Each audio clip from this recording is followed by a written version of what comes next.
أهلا بيكم يا أبطال في درس جديد وهو درس السيركل. دلوقتي يعني إيه سيركل؟ السيركل دي أنت اتأخرت قوي عشان تتعرف عليها، بقالنا كتير قوي في منهج جديد ده ما تعرفناش يعني إيه سيركل وما أخدناش السيركل ولا عرفنا الشكل بتاعها ده عبارة عن إيه. هتقول لي السيركل يعني دايرة، أقول لك الدايرة يعني إيه، تقول لي الدايرة يعني سيركل. لا يا حبيبي، أنا عايزك تعرفني تعريف دقيق كده يعني إيه سيركل. دلوقتي أنت شايف إيه قدامك في الشاشة اللي قدامك دي؟ شايف شوية نقط. هو ده السيركل. السيركل عبارة عن إيه؟ عبارة عن set of points، شوية نقط كده زي ما أنت شايف، بس بشرط النقط دي بتكون have a constant distance from constant point. يعني ايه؟ يعني النقط اللي بالاحمر دي ليها مسافة ثابتة من نقطة ثابتة. النقطة اللي ثابتة دي اللي هي النقطة اللي في النص دي. لو جيت وصلت الخط ده هتلاقيه equal الخط ده، equal الخط ده، equal الخط ده، equal الخط ده. يعني هي عندها مسافة ثابتة من نقطة ثابتة.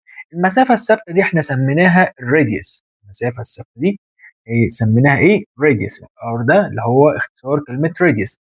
هنا ده اسمه راديوس، ده كده اسمه راديوس، والراديوس كلهم بيكونوا equal. والنقطة الثابتة دي بنسميها السنتر اوف ذا سيركل. يبقى تاني كده، ايه هي السيركل؟ هي عبارة عن set of points، شوية نقط. النقط دي بتبعد مسافة ثابتة عن نقطة ثابتة.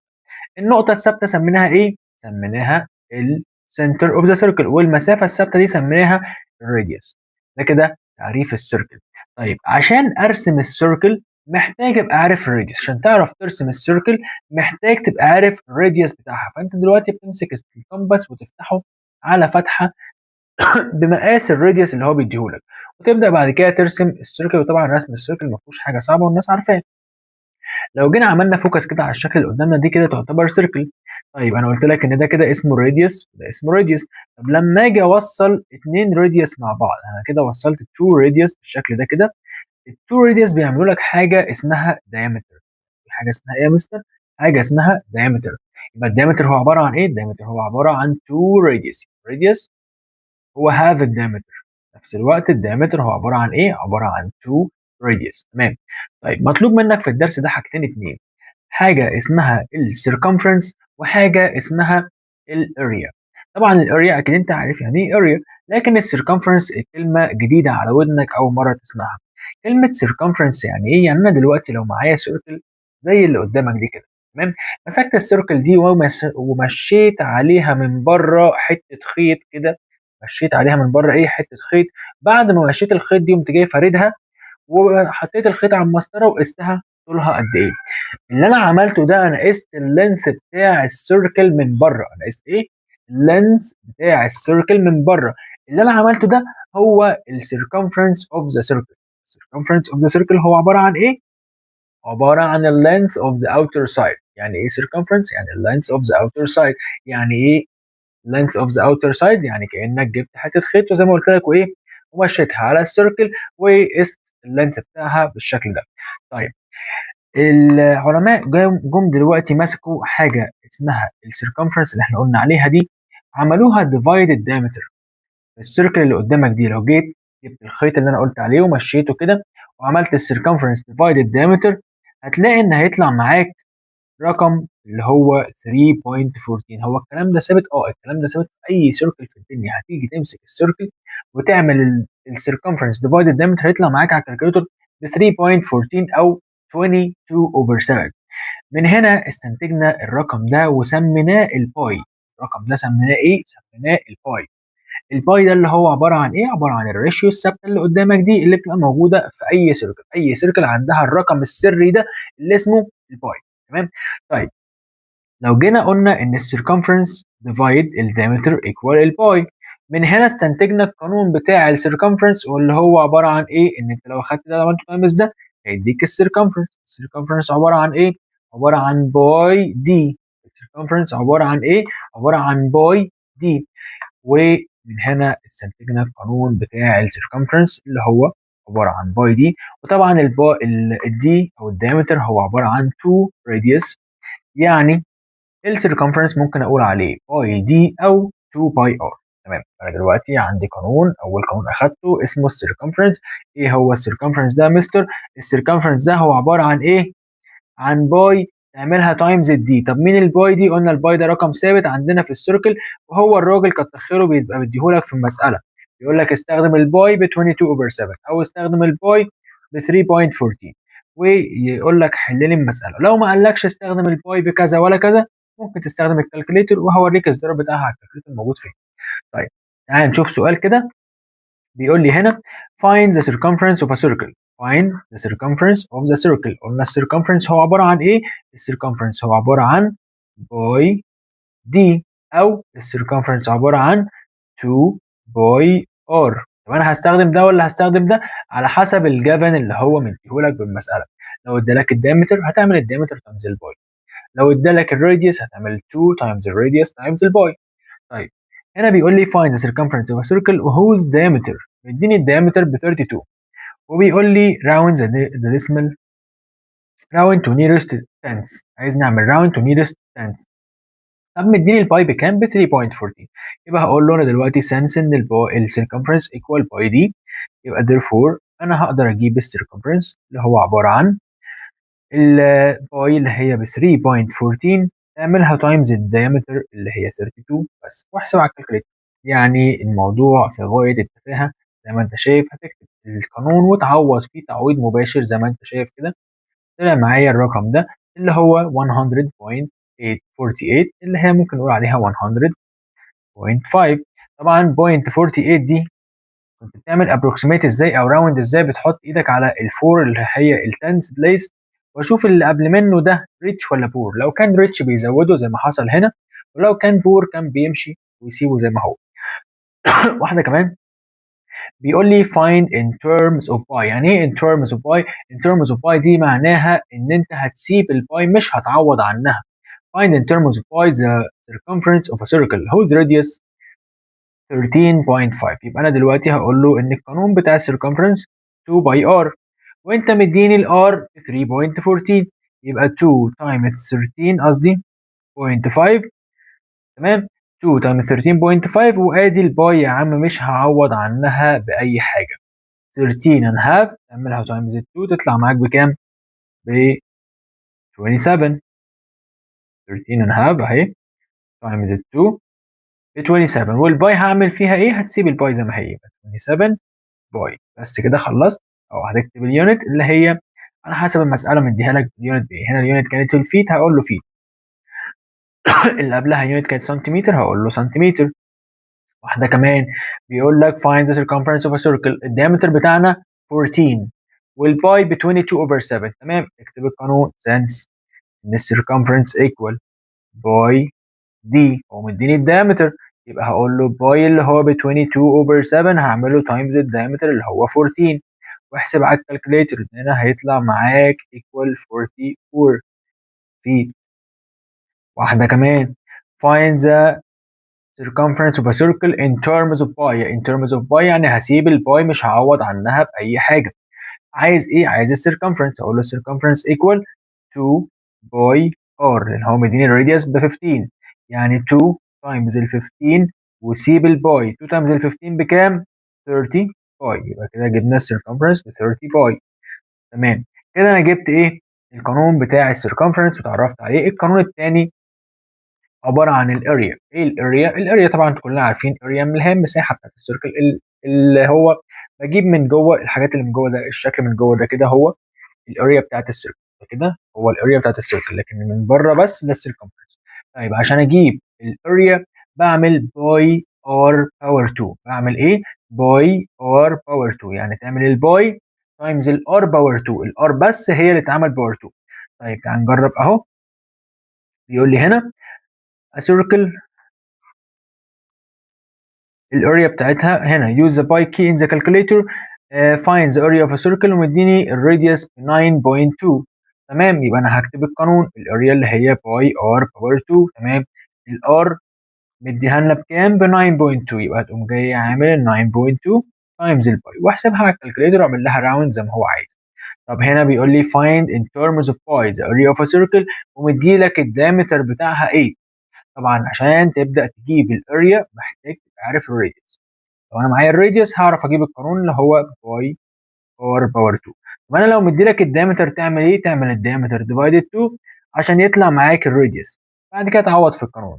الرقم اللي طلع معايا اللي هو ال4 ده تعمله باور 2 وتعمله تايمز الباي. ده كده الاريا بتاعت السيركل. دي كده المسائل لو جات لي سالكه وما فيهاش اي مشكله. طب يوم ما هيفكر يشغل دماغه في الدرس ده هيعمل ايه؟ اخره هيدي لك الاريا ويطلب منك السيركمفرنس، يدي لك السيركمفرنس ويطلب منك الاريا. يعني من الاخر عشان تبقى الدنيا سالكه ولذيذه معايا في الدرس ده، اي حاجه اديها لك او اطلبها منك اكتب القانون بتاعها.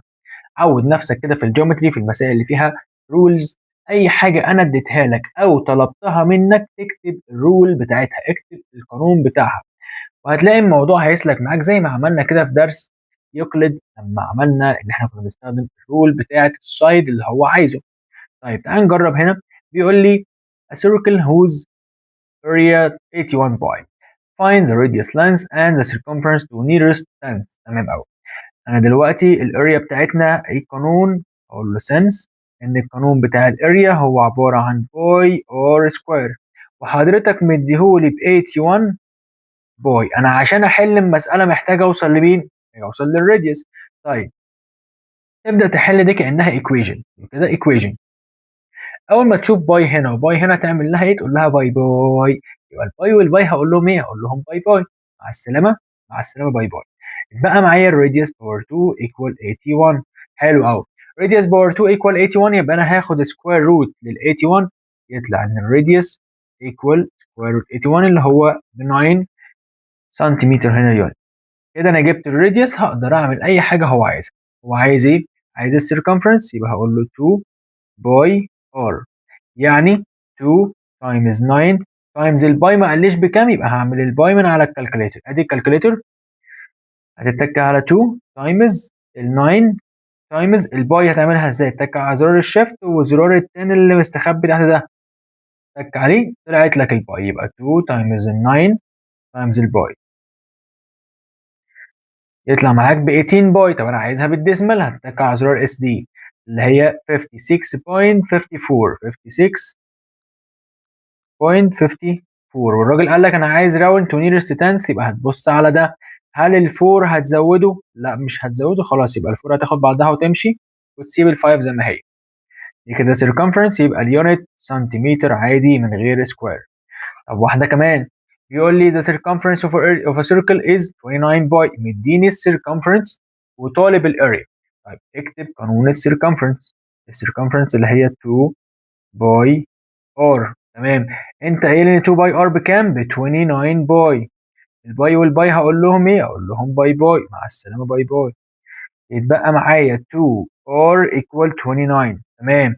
عايز اجيب الار، يبقى هعمل ديفايد 2 هنا وديفايد 2 هنا، يطلع معاك ان الراديوس equal 29 divided 2 ب 14 and a half. يبقى الراديوس equal 14 and a half.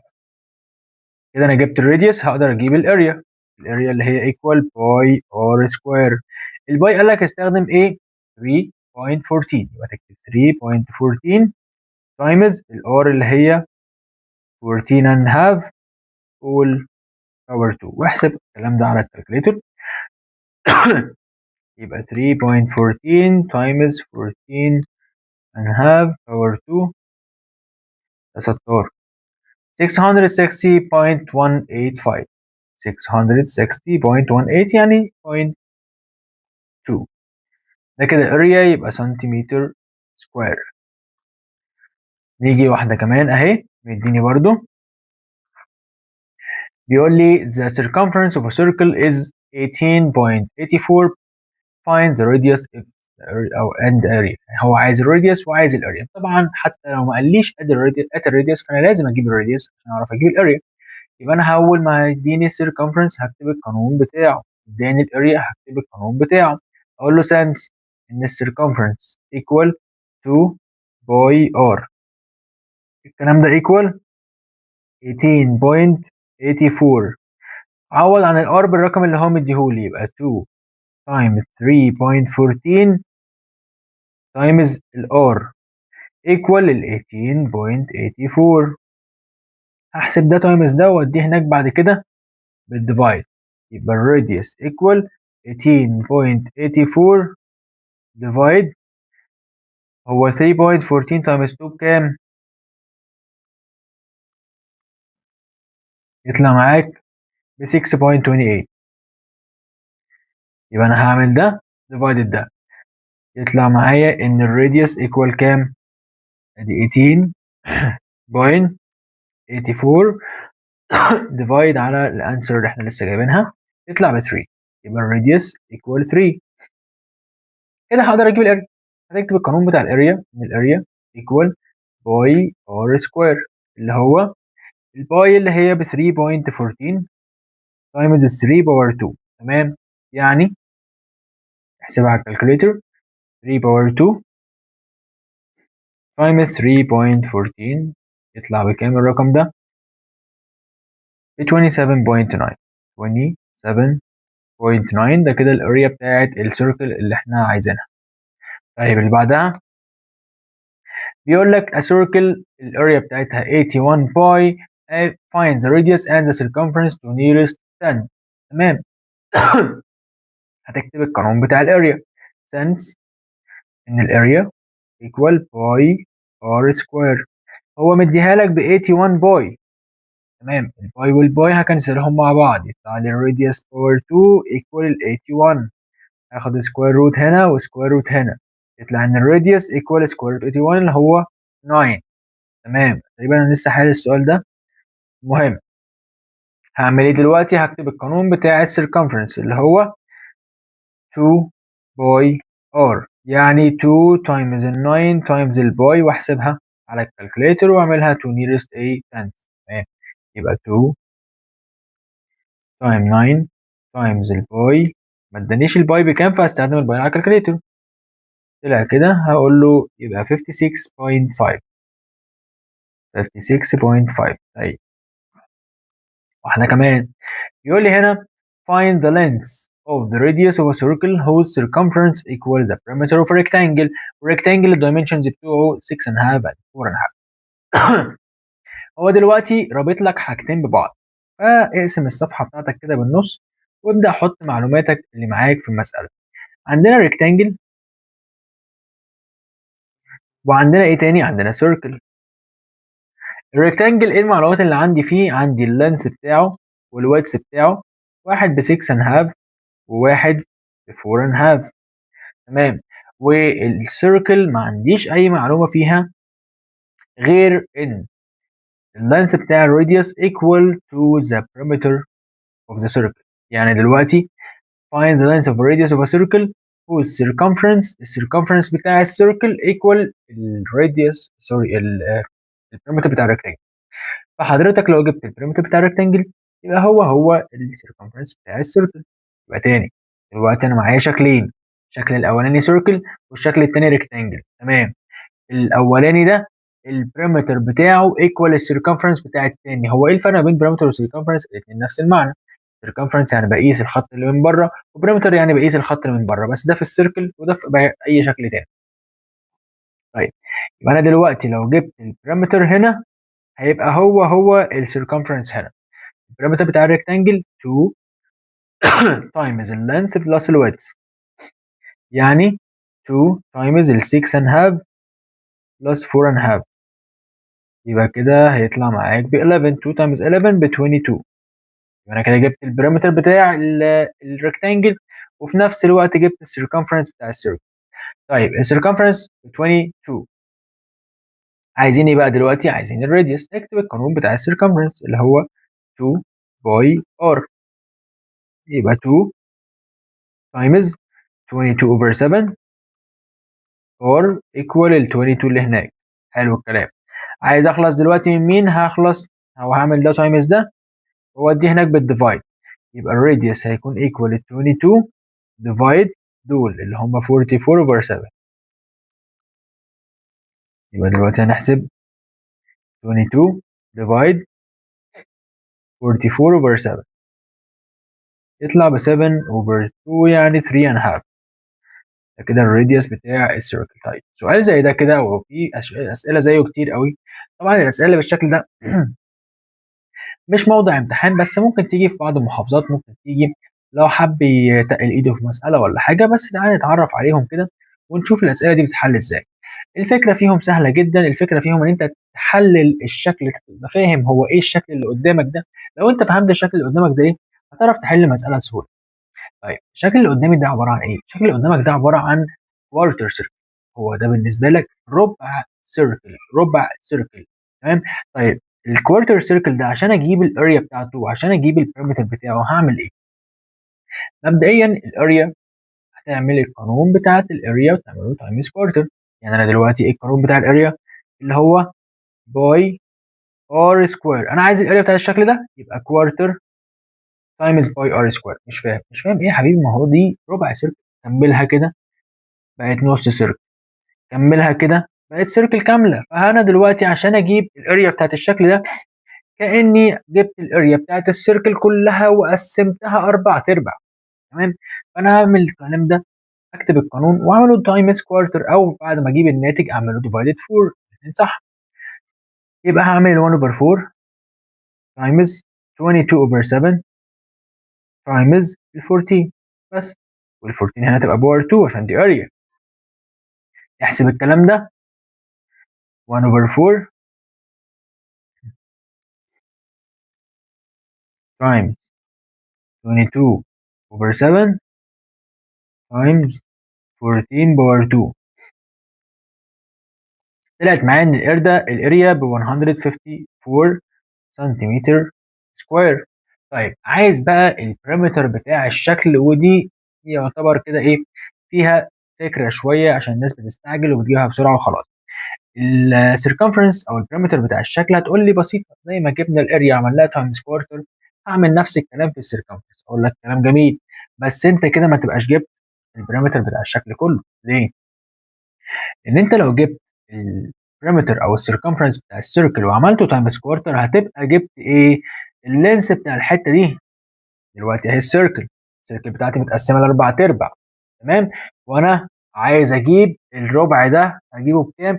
فانا اولا هقيس الخط اللي من بره، ثانيا هقيس الخط ده والخط ده بكام. فانا محتاج دلوقتي بعد ما هجيب ربع الاريا، ربع السيركمفرنس اللي هو كوارتر اوف سيركمفرنس اللي هو الخط اللي معمول عليه بالهايلايتر ده، بعد ما هجيبه هعمل بلس الخط ده بلس الخط ده. كده ابقى انا جبت البارامتر بتاع الشكل كله. يبقى تعالى نجيبها واحده واحده اهو. اول حاجه هتقول لي length of quarter circle، او تكتب circumference of quarter circle. تمام؟ هتجيبه ازاي ده؟ اللي هو القانون بتاع السيركمفرنس تعمله تايمز كوارتر. ايه قانون السيركمفرنس؟ اللي هو 2 باي ار. تمام؟ يبقى 2 تايمز 22 اوفر 7 تايمز الار اللي هو 14، وكل ده يتعمل تايمز الكوارتر. امسك الكالكوليتر واحسب الكلام ده. كوارتر تايمز 2 تايمز 22 over 7 تايمز ال 14 بكام الكلام ده؟ كل ده طلع ب 22. حلو قوي. طيب عايز بقى اعمل بعد كده ايه؟ اعمل بلس الخطين دول، الخط ده والخط ده. ماشي. يبقى انا هقول له دلوقتي انا هعمل ايه؟ انا هاخد البريمتر بتاع الشكل هو عباره عن ال 22 بلس 14 بلس 14 بس، واحسب الكلام ده كله على الكالكوليتر. يبقى 22 بلس 14 بلس 14 يطلع معاك ب 50. ده كده السيركمفرنس بتاع الشكل ده كله. طيب ناخد كمان سؤال زيه. عندك دلوقتي السؤال اللي شبه الايس كريمه دي، يقول لي برضو انا عايز البارامتر بتاع الشكل والاريا بتاعت الشكل. طيب البارامتر بتاع الشكل يعني the length of the outer side، يعني انا عايز طول الخط اللي من بره. ده البارامتر بتاع الشكل هو الخط ده مع الخط ده مع الخط ده. ساعتها تبقى جبت الايه؟ البارامتر بتاع الشكل زي ما هو عايز. طيب هعمل الكلام ده ازاي؟ القوس اللي انا لسه عامله ده يعتبر سيمي سيركل، سيمي سيركل يعني نص سيركل. اولا محتاج تجيب اللينث بتاع السيمي سيركل، لينث اوف سيمي سيركل. يبقى اقول له لينث اوف سيمي سيركل اللي هو عباره عن ايه؟ ايه قانون السيركمفرنس بتاع السيركل؟ اللي هو باي 2 باي ار، 2 باي ار نعمله تايمز ايه؟ تايمز هاف، يعني من الاخر باي ار. باي ار. هل انت عارف الار؟ لا. وهتجيب الار ازاي؟ بص بقى كده معايا على التراينجل ده. التراينجل ده يعتبر رايت انجل لتراينجل، صح؟ اه. طب رايت انجل لتراينجل ومعايا تو سايدز، عايز التالت اعرف اجيبه؟ تجيبه ازاي؟ ببايثاجورس. هتستخدم بايثاجورس وتجيب الخط ده. يبقى تقول لي هنا since ان التراينجل ده رايت. since ان التراينجل اللي اسمه ABC is right. قبل ما نبدا كده تقوم كاتبها لي since ان triangle ABC is right at B. therefore هنقدر نجيب ال AB يكون square root 25 power 2 minus 24 power 2 ونحسب الكلام ده بكام؟ square root 25 power 2 minus 24 power 2 ب 7. حلو قوي. انا كده جبت الدايمتر كله ب 7. تمام. عايز اللانس بتاع السيمي سيركل، قلنا باي دي او باي ار قصدي. يبقى باي تايمز الار. الار اللي هو بكام؟ الار اللي هو هيطلع ب 3 and half. ليه؟ لان الدايمتر كده طلع ب 7. تمام. يبقى هنعمل 3 and half تايمز الباي اللي هي ب 22 اوفر 7. كده انا جبت اللينس بتاع السيمي سيركل طولها بس، السيمي سيركل الحته اللي من بره. يبقى تعمل لي 3 and half تايمز 22 اوفر 7. محدش يستسهل ويكتب الباي بتاعت الكالكوليتر. الرقم اللي هو يقول لك عليه بالنسبه للباي استخدمه. ما ينفعش يديهولك ب 22 اوفر 7 وتستخدمه بالديسمال. ما ينفعش يديهولك بالديسمال وتستخدمه بالفراكشن. لا، باللي هو بيقول لك عليه تستخدمه، مع ان الاثنين واحد. بس ده بيبقى ليه ارقام معينه او مسائل معينه بتطلع بهول نمبرز، وده اللي بيبقى ليه ارقام معينه بتطلع بالديسمال. تمام. يبقى انا هعمل البتاعه دي طلعت معايا كده بكام؟ ايكوال 11. 11 ده الخط اللي بره بس. يبقى كده لو جيت قلت له البارامتر بتاع الشكل، فهتعمل ال 11 بلس ال 24 بلس ال 25 واعمل بلس لدول. 11 بلس 24 بلس 25 بس يطلع معانا equal 60 سنتيمتر. طيب الاريا بقى، هتجيب الاريا ازاي؟ هتجيب الاريا بتاعت السيمي سيركل. اريا اوف سيمي سيركل اللي هو قانون الاريا باي ار سكوير. هتحطه تايمز هاف، يعني 1 over 2 تايمز الباي اللي هي ب 22 over 7 تايمز الار اللي هو بكام؟ الار جبناه ب 3 and half باور 2. احسب الكلام ده. ادي الكالكوليتر وادي يا عمي 1 over 2 times 22 over 7 times 3 and half باور 2. طلع معانا بالرقم ده اللي هو 19.25. 19.25. فكده السيمي سيركل بس، الخط بتاع السيمي سيركل بس. طيب بعد كده هاخد السيمي سيركل اعمله بلس الخط ده والخط ده. لا سوري، ده انا كده جبت الاريا. فاضل الاريا بتاعت التراينجل بقى. الاريا اوف تراينجل اللي هي هاف تايمز البيس ب 24 تايمز الهايت اللي احنا جبناه بكام؟ ب 7. هاف تايمز 24 تايمز 7. تحسب الكلام ده.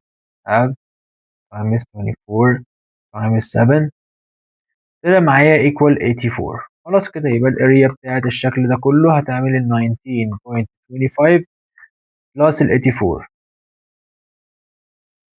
يبقى ده كده بلس 19.25 يبقى 103.25. وكده نبقى خلصنا درس السيركل. لو عجبك الفيديو متنساش تعمل لايك وشير وكومنت وبعد الفيديو لكل اصحابك عشان الكل يستفيد، وما تنساش تصلي على النبي. سلام.